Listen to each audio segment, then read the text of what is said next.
ಮನೆ ತಮ್ಮ ಮನೆಗಳಲ್ಲಿ ನಾಯಿಗಳನ್ನ ಸಾಕುವಂತಿಲ್ಲ. ಅವರಿಗೆ ಇನ್ಮುಂದೆ ಹೊಸ ರೂಲ್ಸ್ಗಳು ಜಾರಿಯಾಗುತ್ತೆ. ಬೆಂಗಳೂರಿನಲ್ಲಿ ನಾಯಿ ಸಾಕೋದಕ್ಕೂ ಹೊಸ ರೂಲ್ಸ್ ಜಾರಿಗೆ ಮಾಡೋದಕ್ಕೆ ಜಿಬಿಎ ಮುಂದಾಗಿದೆ. ಲೈಸೆನ್ಸ್ ಕಡ್ಡಾಯ ಮಾಡೋದಕ್ಕೆ ಚಿಂತನೆಯನ್ನ ನಡೆಸ್ತಾ ಇದೆ. ಇದರಿಂದ ಮನೆಯಲ್ಲಿ ನಾಯಿ ಸಾಕೋರಿಗೆ ಹೊಸ ಟೆನ್ಷನ್ ಎದುರಾಗುವ ಸಾಧ್ಯತೆಗಳು ದಟ್ಟವಾಗಿದೆ.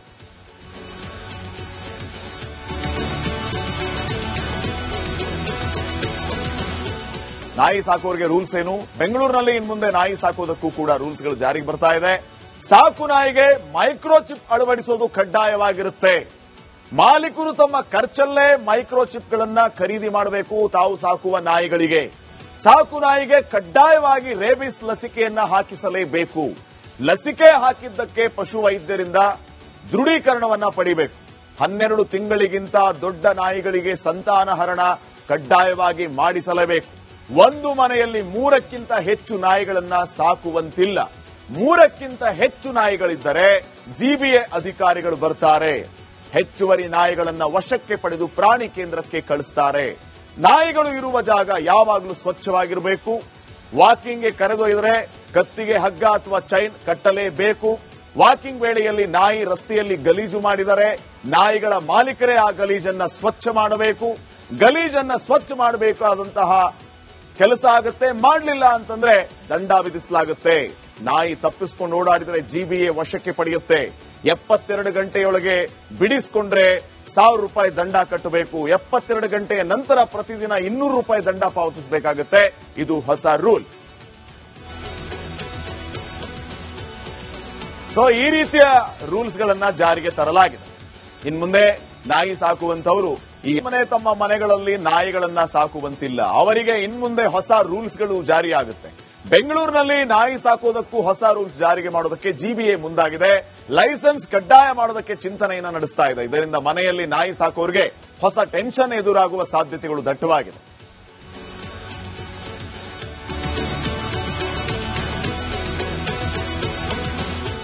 ನಾಯಿ ಸಾಕೋರಿಗೆ ರೂಲ್ಸ್ ಏನು? ಬೆಂಗಳೂರಿನಲ್ಲಿ ಇನ್ಮುಂದೆ ನಾಯಿ ಸಾಕೋದಕ್ಕೂ ಕೂಡ ರೂಲ್ಸ್ಗಳು ಜಾರಿಗೆ ಬರ್ತಾ ಇದೆ. ಸಾಕು ನಾಯಿಗೆ ಮೈಕ್ರೋಚಿಪ್ ಅಳವಡಿಸೋದು ಕಡ್ಡಾಯವಾಗಿರುತ್ತೆ. ಮಾಲೀಕರು ತಮ್ಮ ಖರ್ಚಲ್ಲೇ ಮೈಕ್ರೋಚಿಪ್ಗಳನ್ನ ಖರೀದಿ ಮಾಡಬೇಕು. ತಾವು ಸಾಕುವ ನಾಯಿಗಳಿಗೆ, ಸಾಕು ನಾಯಿಗೆ ಕಡ್ಡಾಯವಾಗಿ ರೇಬಿಸ್ ಲಸಿಕೆಯನ್ನ ಹಾಕಿಸಲೇಬೇಕು. ಲಸಿಕೆ ಹಾಕಿದ್ದಕ್ಕೆ ಪಶು ವೈದ್ಯರಿಂದ ದೃಢೀಕರಣವನ್ನ ಪಡಿಬೇಕು. 12 ತಿಂಗಳಿಗಿಂತ ದೊಡ್ಡ ನಾಯಿಗಳಿಗೆ ಸಂತಾನಹರಣ ಕಡ್ಡಾಯವಾಗಿ ಮಾಡಿಸಲೇಬೇಕು.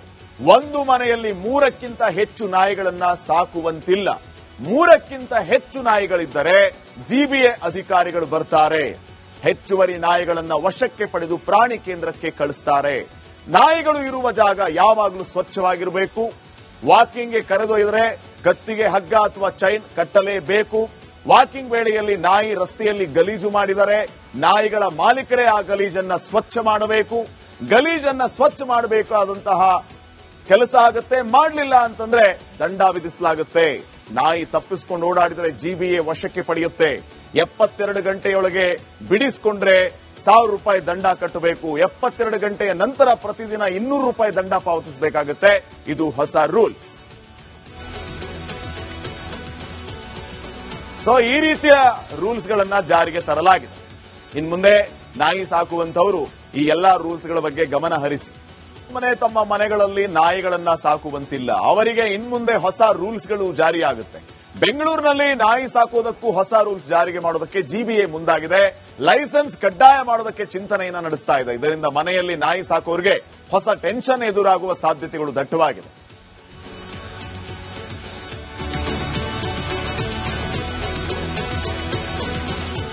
ನಾಯಿ ಸಾಕೋರಿಗೆ ರೂಲ್ಸ್ ಏನು? ಬೆಂಗಳೂರಿನಲ್ಲಿ ಇನ್ಮುಂದೆ ನಾಯಿ ಸಾಕೋದಕ್ಕೂ ಕೂಡ ರೂಲ್ಸ್ಗಳು ಜಾರಿಗೆ ಬರ್ತಾ ಇದೆ. ಸಾಕು ನಾಯಿಗೆ ಮೈಕ್ರೋಚಿಪ್ ಅಳವಡಿಸೋದು ಕಡ್ಡಾಯವಾಗಿರುತ್ತೆ. ಮಾಲೀಕರು ತಮ್ಮ ಖರ್ಚಲ್ಲೇ ಮೈಕ್ರೋಚಿಪ್ಗಳನ್ನ ಖರೀದಿ ಮಾಡಬೇಕು. ತಾವು ಸಾಕುವ ನಾಯಿಗಳಿಗೆ, ಸಾಕು ನಾಯಿಗೆ ಕಡ್ಡಾಯವಾಗಿ ರೇಬಿಸ್ ಲಸಿಕೆಯನ್ನ ಹಾಕಿಸಲೇಬೇಕು. ಲಸಿಕೆ ಹಾಕಿದ್ದಕ್ಕೆ ಪಶು ವೈದ್ಯರಿಂದ ದೃಢೀಕರಣವನ್ನ ಪಡಿಬೇಕು. 12 ತಿಂಗಳಿಗಿಂತ ದೊಡ್ಡ ನಾಯಿಗಳಿಗೆ ಸಂತಾನಹರಣ ಕಡ್ಡಾಯವಾಗಿ ಮಾಡಿಸಲೇಬೇಕು. ಒಂದು ಮನೆಯಲ್ಲಿ 3ಕ್ಕಿಂತ ಹೆಚ್ಚು ನಾಯಿಗಳನ್ನ ಸಾಕುವಂತಿಲ್ಲ. 3ಕ್ಕಿಂತ ಹೆಚ್ಚು ನಾಯಿಗಳಿದ್ದರೆ ಜಿಬಿಎ ಅಧಿಕಾರಿಗಳು ಬರ್ತಾರೆ. ಹೆಚ್ಚುವರಿ ನಾಯಿಗಳನ್ನ ವಶಕ್ಕೆ ಪಡೆದು ಪ್ರಾಣಿ ಕೇಂದ್ರಕ್ಕೆ ಕಳಿಸ್ತಾರೆ. ನಾಯಿಗಳು ಇರುವ ಜಾಗ ಯಾವಾಗಲೂ ಸ್ವಚ್ಛವಾಗಿರಬೇಕು. ವಾಕಿಂಗ್ಗೆ ಕರೆದೊಯ್ದರೆ ಕತ್ತಿಗೆ ಹಗ್ಗ ಅಥವಾ ಚೈನ್ ಕಟ್ಟಲೇಬೇಕು. ವಾಕಿಂಗ್ ವೇಳೆಯಲ್ಲಿ ನಾಯಿ ರಸ್ತೆಯಲ್ಲಿ ಗಲೀಜು ಮಾಡಿದರೆ ನಾಯಿಗಳ ಮಾಲೀಕರೇ ಆ ಗಲೀಜನ್ನ ಸ್ವಚ್ಛ ಮಾಡಬೇಕು. ಗಲೀಜನ್ನ ಸ್ವಚ್ಛ ಮಾಡಬೇಕಾದಂತಹ ಕೆಲಸ ಆಗುತ್ತೆ. ಮಾಡಲಿಲ್ಲ ಅಂತಂದ್ರೆ ದಂಡ ವಿಧಿಸಲಾಗುತ್ತೆ. ನಾಯಿ ತಪ್ಪಿಸಿಕೊಂಡು ಓಡಾಡಿದರೆ ಜಿಬಿಎ ವಶಕ್ಕೆ ಪಡೆಯುತ್ತೆ. 72 ಗಂಟೆಯೊಳಗೆ ಬಿಡಿಸಿಕೊಂಡ್ರೆ 1000 ರೂಪಾಯಿ ದಂಡ ಕಟ್ಟಬೇಕು. 72 ಗಂಟೆಯ ನಂತರ ಪ್ರತಿದಿನ 200 ರೂಪಾಯಿ ದಂಡ ಪಾವತಿಸಬೇಕಾಗುತ್ತೆ. ಇದು ಹೊಸ ರೂಲ್ಸ್. ಸೊ ಈ ರೀತಿಯ ರೂಲ್ಸ್ ಗಳನ್ನ ಜಾರಿಗೆ ತರಲಾಗಿದೆ. ಇನ್ಮುಂದೆ ನಾಯಿ ಸಾಕುವಂತವರು ಈ ಎಲ್ಲಾ ರೂಲ್ಸ್ ಗಳ ಬಗ್ಗೆ ಗಮನ ಹರಿಸಿ ತಮ್ಮ ಮನೆಗಳಲ್ಲಿ ನಾಯಿಗಳನ್ನ ಸಾಕುವಂತಿಲ್ಲ. ಅವರಿಗೆ ಇನ್ಮುಂದೆ ಹೊಸ ರೂಲ್ಸ್ ಗಳು ಜಾರಿಯಾಗುತ್ತೆ. ಬೆಂಗಳೂರಿನಲ್ಲಿ ನಾಯಿ ಸಾಕೋದಕ್ಕೂ ಹೊಸ ರೂಲ್ಸ್ ಜಾರಿಗೆ ಮಾಡೋದಕ್ಕೆ ಜಿಬಿಎ ಮುಂದಾಗಿದೆ.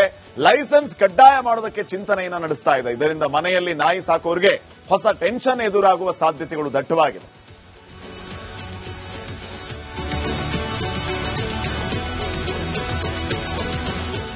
ನಾಯಿ ಸಾಕೋರಿಗೆ ರೂಲ್ಸ್ ಏನು? ಬೆಂಗಳೂರಿನಲ್ಲಿ ಇನ್ಮುಂದೆ ನಾಯಿ ಸಾಕೋದಕ್ಕೂ ಕೂಡ ರೂಲ್ಸ್ ಗಳು ಜಾರಿಗೆ ಬರ್ತಾ ಇದೆ. ಸಾಕು ನಾಯಿಗೆ ಮೈಕ್ರೋಚಿಪ್ ಅಳವಡಿಸೋದು ಕಡ್ಡಾಯವಾಗಿರುತ್ತೆ.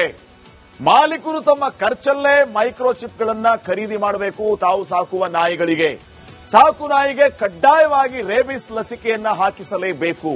ಲಸಿಕೆ ಹಾಕಿದ್ದಕ್ಕೆ ಪಶು ವೈದ್ಯರಿಂದ ದೃಢೀಕರಣವನ್ನ ಪಡಿಬೇಕು. 12 ತಿಂಗಳಿಗಿಂತ ದೊಡ್ಡ ನಾಯಿಗಳಿಗೆ ಸಂತಾನಹರಣ ಕಡ್ಡಾಯವಾಗಿ ಮಾಡಿಸಲೇಬೇಕು. ಒಂದು ಮನೆಯಲ್ಲಿ 3ಕ್ಕಿಂತ ಹೆಚ್ಚು ನಾಯಿಗಳನ್ನ ಸಾಕುವಂತಿಲ್ಲ. 3ಕ್ಕಿಂತ ಹೆಚ್ಚು ನಾಯಿಗಳಿದ್ದರೆ ಜಿಬಿಎ ಅಧಿಕಾರಿಗಳು ಬರ್ತಾರೆ.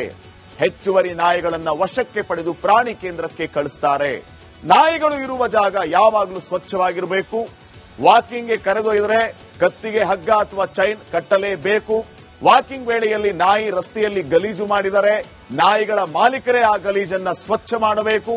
ಗಲೀಜನ್ನ ಸ್ವಚ್ಛ ಮಾಡಬೇಕಾದಂತಹ ಕೆಲಸ ಆಗುತ್ತೆ. ಮಾಡಲಿಲ್ಲ ಅಂತಂದ್ರೆ ದಂಡ ವಿಧಿಸಲಾಗುತ್ತೆ. ನಾಯಿ ತಪ್ಪಿಸಿಕೊಂಡು ಓಡಾಡಿದರೆ ಜಿಬಿಎ ವಶಕ್ಕೆ ಪಡೆಯುತ್ತೆ. 72 ಗಂಟೆಯೊಳಗೆ ಬಿಡಿಸಿಕೊಂಡ್ರೆ 1000 ರೂಪಾಯಿ ದಂಡ ಕಟ್ಟಬೇಕು. 72 ಗಂಟೆಯ ನಂತರ ಪ್ರತಿದಿನ 200 ರೂಪಾಯಿ ದಂಡ ಪಾವತಿಸಬೇಕಾಗುತ್ತೆ. ಇದು ಹೊಸ ರೂಲ್ಸ್. ಸೊ ಈ ರೀತಿಯ ರೂಲ್ಸ್ ಗಳನ್ನ ಜಾರಿಗೆ ತರಲಾಗಿದೆ. ಇನ್ಮುಂದೆ ನಾಯಿ ಸಾಕುವಂತವರು ಈ ಎಲ್ಲಾ ರೂಲ್ಸ್ ಗಳ ಬಗ್ಗೆ ಗಮನ ಹರಿಸಿ